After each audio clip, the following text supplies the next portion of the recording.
इशारों में आपस में बात कर रहे ये बच्चे दिव्यांग हैं। ये ना बोल सकते हैं ना ही सुन सकते हैं। कोरोना संक्रमण इनके लिए बड़ी मुसीबत लेकर आया है। कोरोना से बचने के लिए चेहरे पर लगाए जाने वाला मास्क इनके बीच बाधक बन गया है। ऐसे बच्चे साइन लैंग्वेज में बात करते हैं। इशारों में ही ये अपनी भावनाओं को व्यक्त करते हैं। समझना और समझाना सब इशारों में ही संभव है। ऐसे में चेहरे का हाव भाव इनको समझाने में काफी मददगार होता है। कोरोना संक्रमण के इस दौर में मास्क लगाना अनिवार्य कर दिया गया है। मास्क लगाने के बाद ये बच्चे एक दूसरे से बातचीत भी नहीं कर पा रहे हैं। अपनी भावनाओं को व्यक्त करने में काफी दिक्कतों का सामना करना पड़ रहा है। लिप्स एक्सप्रेशन और फेशियल एक्सप्रेशन को ये ना तो समझ पा रहे हैं और ना ही किसी को समझा पा रहे हैं।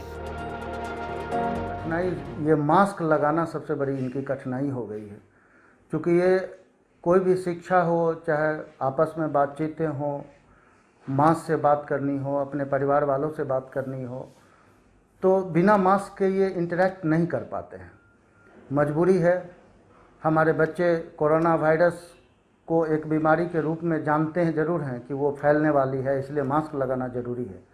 लेकिन सबसे बड़ी बात है कि वो अपनी बातों को व्यक्त नहीं कर पाते हैं और न एक आम आदमी की बातों को समझने में उनकी परेशानी बढ़ जाती है, क्योंकि मास्क उनके बीच में बाधक बनते हैं। और मानसिक रूप से भी कहा जाए कि उनकी जो मेमोरी है वो लॉस होते जा रही है, क्योंकि प्रैक्टिस नहीं हो रही है, उन लोगों के कांटेक्ट नहीं हो रहे हैं, जिसके कारण काफ़ी प्रभावित है। और हम ऐसा कह सकते हैं कि वो डिप्रेशन का भी शिकार भविष्य में हो रहे हैं। सामान्य बच्चों के साथ ऐसे बच्चे घुल मिल भी नहीं पाते। साथ ही उनकी पढ़ाई भी सामान्य बच्चों से बिल्कुल अलग है। इन्हें एक शब्द का अर्थ समझाने के लिए कई उदाहरण देने होते हैं, नई भाषा भी गढ़नी होती है। कोरोना वायरस को ये बच्चे भी अच्छी तरह समझते हैं। कोरोना का जिक्र आते ही बच्चे मास्क लगाने और बार बार हाथ धोने का इशारा करते हैं। यही मास्क इनके लिए मुसीबत बन गया है।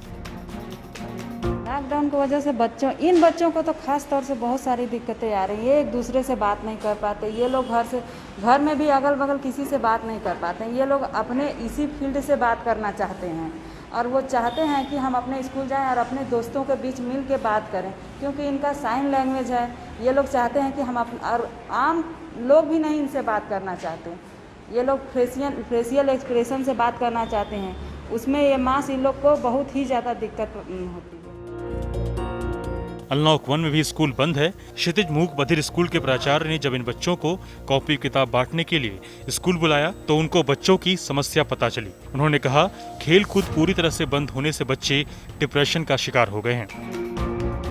लॉकडाउन की वजह से मूक बधिर विद्यालय में पढ़ने वाले बच्चे अपने घरों में हैं, लेकिन किताब बंट रही है और वो स्कूल आए हैं। और स्कूल आने के बाद जो समस्या सामने आकर दिखी है वो यही है कि मास्क की वजह से ये फेशियल जो रिकॉग्निशन है, एक्सप्रेशन है, वो समझ नहीं पा रहे हैं। काफ़ी दिक्कतों का सामना करना पड़ रहा है। हमारे साथ बच्चों के कई गार्जियन भी हैं जो बताएंगे कि किस तरह से बच्चे लॉकडाउन में दिक्कत झेल रहे हैं, परेशानी हो रही है। मास्क की वजह से एक दूसरे के सिग्नल्स को वो पकड़ नहीं पा रहे हैं। हमारे साथ एक गार्जियन है, आइए हम आपसे जानने की कोशिश करेंगे कि क्या समस्या आ रही है। सबसे पहले ये बताइए। समस्या तो यह है कि लॉकडाउन तो हमारे बच्चे जो हैं वो मूक बधिर हैं, वो बोल नहीं पाते, सुन नहीं पाते। उनकी पढ़ाई जो है साइन लैंग्वेज से होती है। और कोरोना वायरस के बारे में तो सभी बच्चे जानते हैं, लेकिन उसमें हमारी बचाव जो है सबसे बड़ी चीज़ है मास्क में ही बचाव होती है। जन्म से दिव्यांग बच्चे मास्क लगाने से होने वाली समस्या और लॉकडाउन में स्कूल बंद होने से परेशान हैं। इनके अंदर की क्रिएटिविटी जगाने का काम फिलहाल बंद है। ऐसे में ये परेशान और हैरान हैं। इनके चेहरे पर खुशी तभी लौटेगी जब इनकी समस्या पूरी तरह से खत्म होगी।